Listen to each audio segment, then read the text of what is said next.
Tim SAR melakukan tabur bunga di lokasi tenggelamnya kapal wisata Putri Sakinah di perairan Taman Nasional Komodo di hari terakhir pencarian.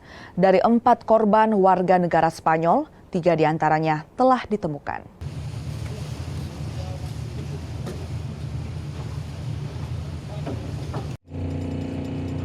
Operasi pencarian satu turis asal Spanyol yang menjadi korban tenggelamnya kapal wisata di Labuan Bajo resmi ditutup.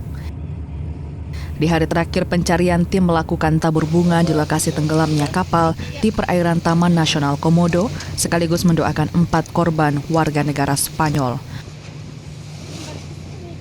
Dan keluarga, kepada kami, salam untuk semua tim dan seluruh media dan juga masyarakat yang sudah membantu melakukan pencarian dan bantuan.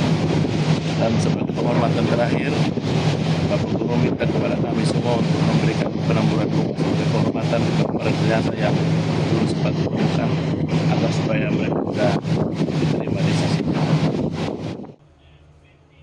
Polisi menetapkan nahkoda dan kepala kamar mesin kapal sebagai tersangka dari peristiwa tenggelamnya kapal wisata Putri Sakinah pada 26 Desember 2025 lalu. Citos Natun, Kompas TV, Kupang, Nusa Tenggara Timur.